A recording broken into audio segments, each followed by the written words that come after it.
আমাকে প্লিজ তুমি কিছু জিজ্ঞাসা করো না বাবা, আমি কিছু বলতে পারবো না, শুধু কটা দিন আমাকে এখানে থাকতে দাও, আমি থাকতে চাই প্লিজ বাবা। এ বাবা এভাবে বলছিস কেন? এটা তো তোরই বাড়ি, তুই থাকবি।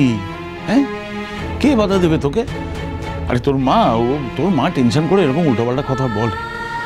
আর তাছাড়া দেখ, আমাদেরও তো একটা দায়িত্ব আছে, তাই না? তোর শ্বশুর বাড়ির লোকজনের সঙ্গেও তো আমাদের একবার কথা বলা উচিত। বাবা থাক না, থাক। আচ্ছা বেশ থাক। তুই কেন এত টেনশন করছিস? আমি তো এখনো বেঁচে আছি। হ্যাঁ, আমি ঠিক সামলে নেব, একদম টেনশন করিস না। এবার যা, ঘর গিয়ে রেস্ট নে।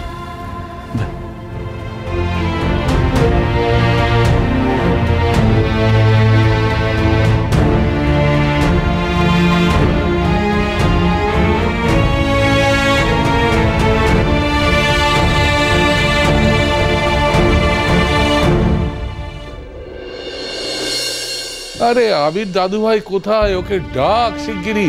বাড়ি থেকে বউটা চলে গেল, আর ওর কোনো হুঁশ নেই।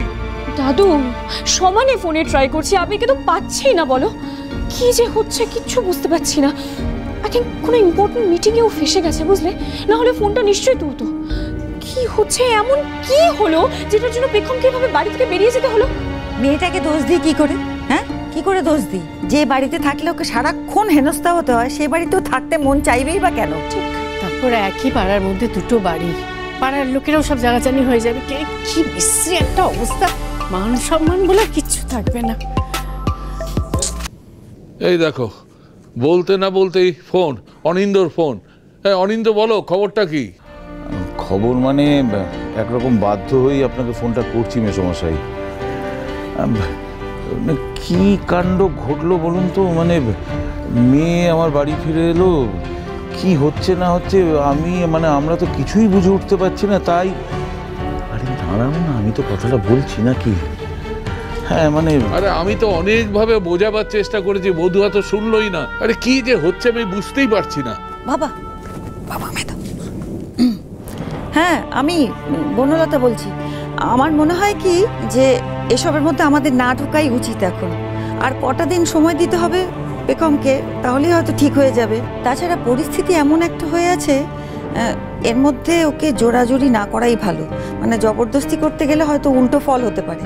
আর তাছাড়া যদি আবির আর পেখমের মধ্যে ঝগড়াঝাটি মনোমালিন্য হয়ে থাকে, সেটাও খুব নর্মাল ব্যাপার, তাই না? স্বামী স্ত্রীর মধ্যে মনোমালিন্য হবে, এটা তো অস্বাভাবিক কিছু নয়। আমার এক্সপিরিয়েন্স বলছে যে দুটো দিন দিলে এই সমস্ত সমস্যার সমাধান হয়ে যাবে। আপনি আর এই নিয়ে অযথা চিন্তা করবেন না, শরীর টরীর খারাপ হবে, কেমন? আচ্ছা রাখলাম তাহলে এখন।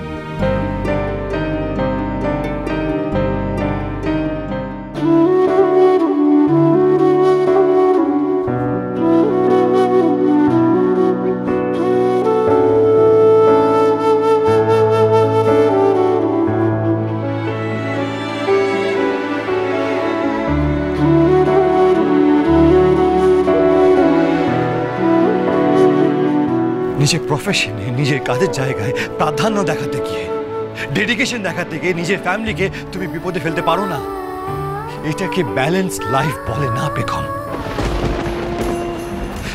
তোমার যতটা বোঝার দরকার ততটা তুমি বোঝো না পেখম।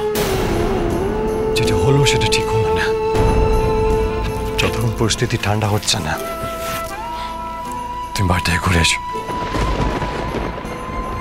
তুমি আমাকে ও বাড়ি থেকে চলে যেতে বলেছ, আর আমি তোমার ইচ্ছা পূরণ করে দিয়েছি। এবার তুমি খুশি তো?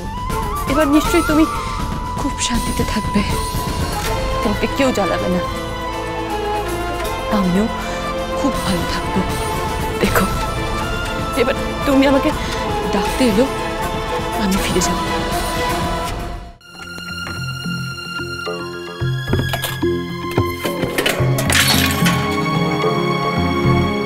বাবা সবকিছু পড়ে গেল তো।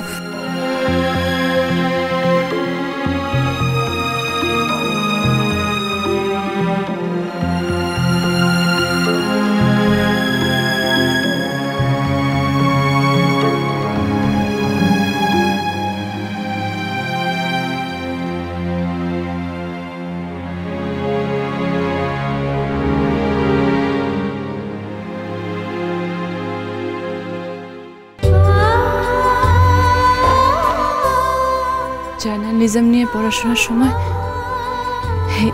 এই মেডেলটা পেয়েছিলাম ডিবেটে।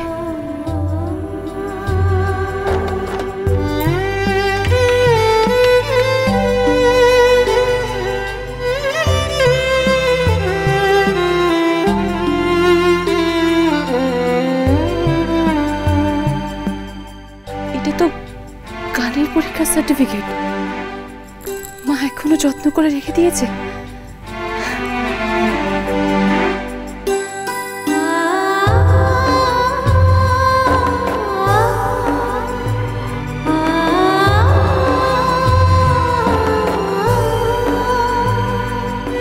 আমি পেখম দত্ত, ক্লাস 5-এ পড়ি। আমার সব বন্ধুরা বড় হয়ে ডাক্তার, ইঞ্জিনিয়ার হতে চায়, কিন্তু আমার স্বপ্ন আমি বড় হয়ে একজন সাংবাদিক হব। ছোট থেকে দেখে আসা একটা স্বপ্ন, আমি সাংবাদিক হব। সেটা আমি এত সহজে কি করে ভেঙে যেতে দেব? স্বপ্ন দেখতে দেখতে বড় হয়ে একটা উদ্দেশ্য নিয়ে আমি এই পেশাটাকে বেছে নিয়েছিলাম। আজ আজ সবকিছু থেকে পালিয়ে যাব? এর থেকে তো বড় লজ্জার আর কিছু হতে পারে না। পরিস্থিতি আজ প্রতিকূল, কিন্তু তার জন্য সাংবাদিক বেগম থেমে যাবে, ভয় পেয়ে নিজেকে গুটিয়ে নেবে। নিজের সাথে, নিজের কাজের সাথে কম্প্রোমাইজ করবো আমি।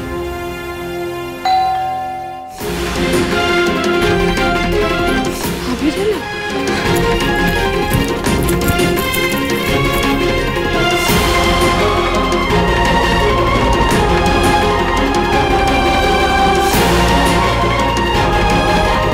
তুমি একা এসেছো? না বউ, আমার সাথে আরেকজন এসেছে। আবির কি আমার সামনে আসতে হেজিটেট করছে নাকি লজ্জা পাচ্ছে? কে এসেছে? আসুন।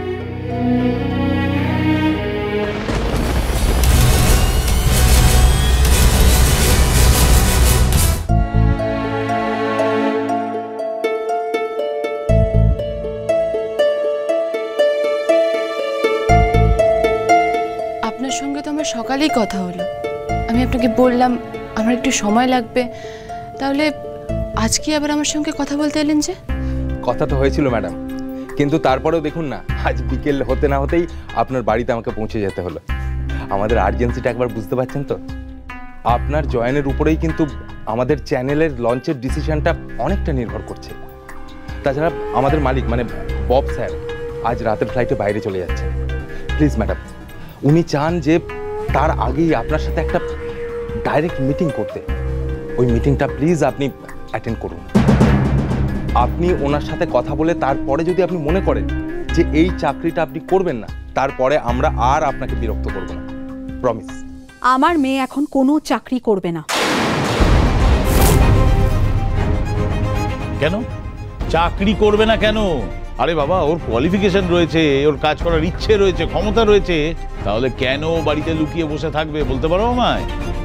আরে বাবা, আমার মেয়ের মতন সাহসী মেয়ে আর কটা রয়েছে? হ্যাঁ, এইরকম একজন সাংবাদিক কাজ না করে বাড়িতে লুকিয়ে বসে থাকবে? না না, সেটা হতে পারে, ও কাজ করবে। এক্স্যাক্টলি আঙ্কেল, আমি তো ওটাই বলার চেষ্টা করছি তখন থেকে। বৌমা, আমার মনে হয় তোমার এই অফারটা নিয়ে না আরেকবার একটু ভাবা উচিত। একটু প্লিজ ভাবো। আঙ্কেল, আন্টি, আমি নিজে ইন্দ্রনাথ সেনগুপ্তের কেসে বৌমনির সাথে থেকে দেখেছি বৌমনি কতটা এফিশিয়েন্ট, কতটা এক্সিলেন্ট এইসব বিষয়। বৌমনি, তুমি প্লিজ আরেকবার একটু ভাবো।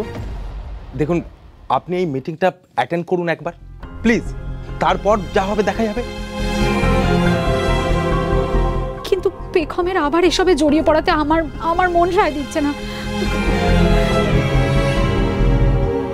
একটা মানুষ যে সব সময় আমার সব কথায় সায় দিয়েছে, সাহস জুগিয়েছে, আমাকে আরো আরো এগিয়ে যেতে সাহায্য করেছে, আজ সেই আবির আমার সাথে নেই।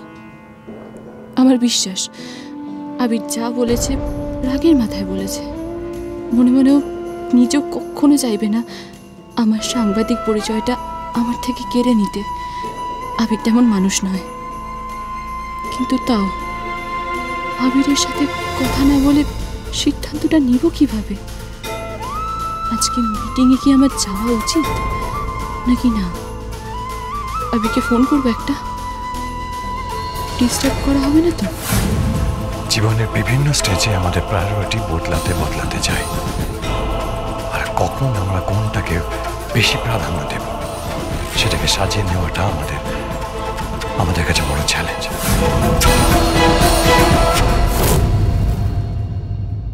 আমি যদি তোমাদের থেকে দূরে চলে যাই, আলাদা হয়ে যাই, তাহলে তোমরা সবাই ভালো থাকবে। তাহলেই হয়তো তুমি সবার কাছে সবার সাথে থাকতে পারবে। কোনটা ঠিক আর কোনটা ভুল সেটা বিচার করার ক্ষমতা তোমার নেই বেগম।